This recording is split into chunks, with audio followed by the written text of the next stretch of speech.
Welcome to Capitalizing Your Life, the podcast that shows you how to take control of your money, build lasting wealth, and create financial freedom using the infinite banking concept. If you're ready to make your cash flow work for you instead of someone else, you're in the right place. Here's your host, Glenn Yaney. Welcome to the Capitalizing Your Life podcast. Today, I am going to talk about the thing that every financial influencer has to talk about is Dave Ramsey. And I think it's really funny how all these financial influencers really talk bad about Dave Ramsey. He really is the GOAT of financial influencers. He's the best. Nobody has a bigger audience than Dave Ramsey. One thing I would say, there's a few things, and he is very stuck in his ways with whole life policy and the infinite banking concept. But I would really challenge this with the thinking that infinite banking concept is very similar and aligned with Dave Ramsey's baby steps. And today I'm going to talk about how each baby step is inside of the infinite banking concept. And really, if you want to think about what Nelson Nash says compared to what Dave Ramsey says, first thing is very simple, and I think that it's not enough, but the first baby step that Dave Ramsey has is save $1,000 for your starter emergency fund, which really $1,000 would get me through less than 1 week of life, so I'd be terrified to operate on $1,000 of emergency fund, but we'll just go with that. And really, when you're starting your infinite banking policy and you're going at quote-unquote gazelle-like intensity, I believe that your infinite banking policy will have way more than $1,000 in reserves. For me, I started with $60,000 premium. And with that $60,000 premium, it turned into a $37,000 cash value in year one. So immediately I put $60,000 into my policy and $37,000 in year one was available. So that $37,000 creates a reserve fund. I can cover my $1,000. Check to step one of Dave Ramsey baby steps. So now we have baby step 2, pay off all debts, okay, except the house, using the debt snowball. So most people know that the debt snowball is, you're paying your smallest debt first and you work your way up to the largest debt besides your house. So with the infinite banking concept, we become our own banker. That IBC policy should be able to chip away at those debts. So in my exact scenario, I actually didn't have a car payment, but if I did, it would probably be a $30,000 loan. That's kind of about like the normal loan, I would imagine. So I have a $37,000 cash value on my $60,000 premium that I paid into my policy. I would just borrow $30,000 and then I would pay off that car loan. So now what I'm going to do is I'm going to take all my cash flow going forward and pay off the new loan that I have in my IBC policy. But guess what? That $30,000 loan that I borrowed against my policy has no repayment terms. I create my own repayment terms, which creates more control in my system. What I would say is a $30,000 loan would be around $600 to $700 a month. So if I create that same payback system, I can ultimately start paying back my system $600 to $700 a month towards that policy. And me being the extremist is I would try to aggressively pay that off with gazelle-like intensity. And once, all my debts are paid off, once I have enough money to pay off the next debt, I would pay that off. So that would be covering debt number 2, whether it's credit cards or really car payments. Car loan structuring is terrible, amortized. I've never seen a good payback structure. Like if you're paying more than 1% of the loan every month, then it's definitely a bad loan. So say $30,000 a month and it's a $300 payment. That to me is about a 12% over time. Even though if the loan is 6% or 7%, you're still paying 1% every single month. So ideally, we get those loans out of our lives to be able to live an easier life through cash flow. And in that scenario, I would pay that loan off. So then the baby step number 3 is save 3 to 6 months of expenses in a fully funded emergency fund. So this is right along with IBC. In my first year, I have a $37,000 cash value available. I've paid off the $30,000 car with my cash value, and now I have a loan. So as I'm paying back my $30,000 loan against my cash value, I'm able to fund my 3 to 6 months in reserves. And that's exactly what's happening. So at the end of the year, and I've paid off this $30,000 of loans, then I have met baby step number 3. So baby step number 4, this is one that I don't know if I agree with, but I'm just going to, it's invest 15% of your household income in retirement funds.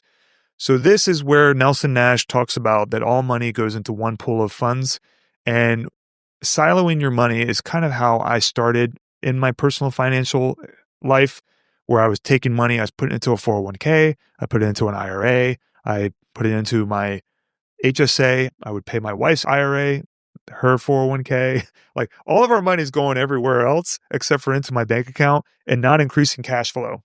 So the problem behind that is that at the end of the day, there's no money left over. And I'm creating illiquidity in my life, which is, if you had $1 million in your bank account, you'd be able to make some power moves, be able to buy great real estate.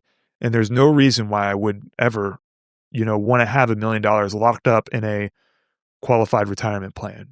So what I would do in this scenario is wait for opportunities that pay me more than 15% returns. So in this scenario, it could be first lien lending. It could be, I've seen some debt funds that offer something close to that, which seems a little hands off, which there's some pros and cons to that. They'll put you in a secure position. But then I feel like sometimes you're giving up a little bit of control. So you just have to be happy with the operator that you're going to be giving your money to, and that they're going to be taken care of and put your best interest first. Then there is also buying real estate or buying a business. These are things that can happen. And with not that much money, buying a business, you can get seller finance terms. And with real estate, you can joint venture, you can buy in with other partners. The goal is to maintain control, to be able to have access to your capital whenever you can, whether there's a refinance or a windfall event in those properties. So that would cover baby step number 4. I would not put it into a retirement fund. This is just my own personal experience and not financial advice for anybody. But from my experience, I was really redlining my expenses and really putting myself in a risky position, waiting for my boss to fire me, to not have enough liquidity to start my own business, which is really what I wanted to do the whole time. I just wasn't flexible enough to do that. Hey guys, if you'd like to learn more about the infinite banking concept and how to flow your capital through your own financing system, my team and I are here to help. With over 35 years of experience, we can guide you in building a properly structured whole life policy tailored to you and your family. See the scheduling link below. Now, back to the show. So then baby step number 5, saving for your children's college fund. This one's really easy. I think you're building out your cash flow system through your infinite banking policy. You're buying cash flow and assets. My kids are 4 and 6. So if I focus on the next 10 to 12 years of cash flowing assets, I imagine I will have enough cash flow to be able to fund their school and my lifestyle as well. And as I'm doing that, I can build up a reserve that's building towards cash value. There's guaranteed returns inside of a cash value, and you can kind of measure it that way. And then there is also dividends that are not guaranteed, but have been paid over with the mutual companies we use. Have been paid over 100 years. So they're not guaranteed, but they are very consistent. These are things that, just another example of, I wouldn't put my kids in college fund in Bitcoin. I wouldn't put it in like some risky investment. And even for me, I wouldn't put it into an index fund because we don't know what the past performance doesn't predict future performance. So I want to be in a very safe, liquid investment. Even with my kids' college fund, I have to put the oxygen mask on first before I can take care of them. So say I have $200,000 to $300,000 available in my infinite banking policy. I want to be able to have access to it in case something were to happen to me personally, to be able to take care of my needs before college is taken care of. I think that there's some part of college that I think that the kids should have some kind of, they have to work towards. I know they have to work hard for grades. They have to work towards scholarships, and really finding investors for them to pay for that college, which I would be their first investor. to pay for their college experience. Do I believe that they're going to go to college and pass when they're 18? I don't know. My kids are 4 and 6. I don't know where that's going. Do I want to put it into a 529 plan and really navigate that? And then we find out my kids don't want to go to college, and then I have all my money tied up into this 529 plan. That's something I'm not willing to risk. And I believe I will be able to make better options or plans with those funds, whether it's buy a rental property to pay for my kids' college or maybe their future business venture that they might come up with. Again, I'm their first investor. They have to sell me on that. I would not just give it to them. I would have to really look into what they're doing and how they're acting. Are they staying out of trouble? Are they responsible with their money now? If I gave them $10,000, would that be something that they would just go blow it on, partying and stuff, which is something that I did as a kid. So I don't know if I would have invested in myself at 18 years old. So I have to look and see exactly how they are acting at that age. I can't predict what they're going to be doing at ages 4 and 6. So that's why I like to have my control of my liquidity to be able to make that decision when the time comes.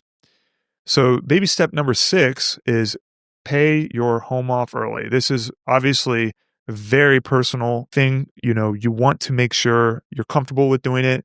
And I think the one benefit of the infinite banking concept is that instead of paying, I hate when I watch these videos, pay off your house 5 years early if you make an extra payment or whatever the story is, like make an extra payment a year and you pay your house off 5 years early. To me, that's still irresponsible. You're creating a liquidity in your life, and that, say, $2,000 a month payment to your housing payment or $3,000 a month housing payment is not going to change your life in 5 years. What I would do is build up the cash reserves in my account, wait as my cash value is growing uninterrupted, and whenever I get to that $300,000 to $500,000 of liquidity in my policy, I can make that decision then. And what I can tell you is that whenever I have saved for something like that, it turns into I don't want to make myself illiquid. It doesn't make sense to put $300,000 into a house to make myself illiquid. But what I would say is that my reserves would have to be way more than just $300,000 to pay off the house. I would want it to be, I have millions of dollars in my bank account and I really have nothing else to do except for pay off my house. But in reality, when you're in real estate or in your business, there's always a need for finance. And if you're growing your business, there's always a place to put your capital that could always exceed the mortgage payment. And I believe if I put $300,000 into a mobile home park or into any type of business, that it would be more of a better cash flowing than actually saving the money through not paying a mortgage payment. But that being said, it's a very emotional decision. You don't have to measure the returns. It's more along the lines of I'm just creating one less friction, which would be paying a mortgage every month. I thankfully don't have that worry where I think about if I'm going to make my rental payment on my place where I live now. I have sold my house in the past to buy a mobile home park to pay for my overhead is what I did. So I do see myself buying a house in the future or a townhome, but it's not my number one priority. My number one priority is cash flow. And what I did is I sold my house, moved into a townhome, or I moved a few times, but I ended up in a townhome, and that ended up creating where I was able to live in an area which wasn't such a great school zone to an area which is a great school zone. And that's really the purpose of me moving to where I moved and give my family a better life, really. Just putting them into a grade 10, not grade 10, school score of 10, I guess, a school rating 10. So that being said, paying off your house, definitely emotional decision. And it's really the good thing about IBC, infinite banking concept. You are your own banker and you're allowed to put your money where you'd like to put it. And when you are able to have that $300,000 to $500,000 or whatever your mortgage is, you can make that decision then. And it becomes more of a calculated decision more than a emotional decision. So baby step number 7 is build wealth and give. So this obviously infinite banking definitely caters to that. You're buying life insurance, you're planning for your legacy, you're protecting your number one asset, which is your income. But what I would say add to that is the cash value. As you grow older, your cash value will grow and you will have more availability and predictability in your income because you're buying cash flowing assets while building up the cash value in your policy.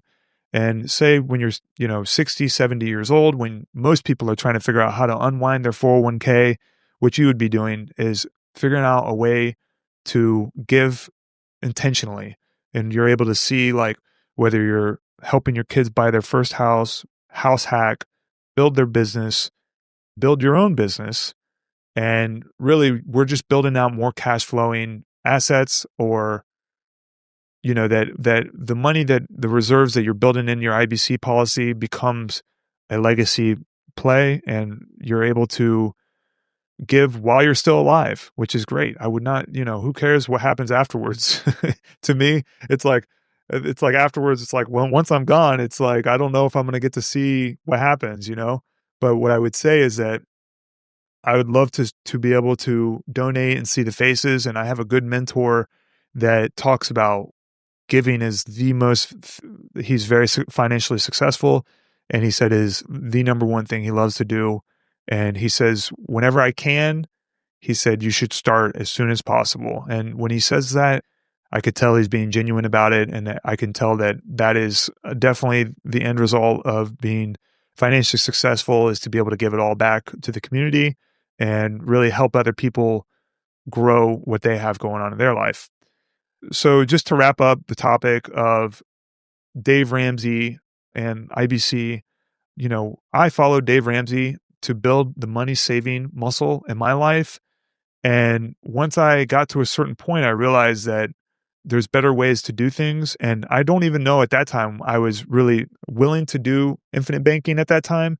But through my financial experience of, paying debts and, building up reserves, I finally had arrived to realize that infinite banking is the best place for me to put my capital first. And that's why I started this channel, Capitalizing Your Life podcast. And it's here to educate people on how to build properly structured whole life policies with the infinite banking concept. With that, thank you so much for listening. Make sure you like and subscribe, and I'll see you on the next show. Thank you. Thank you for listening to the Capitalizing Your Life podcast. Please rate, like, subscribe, leave a comment, and share with someone who you think would enjoy listening.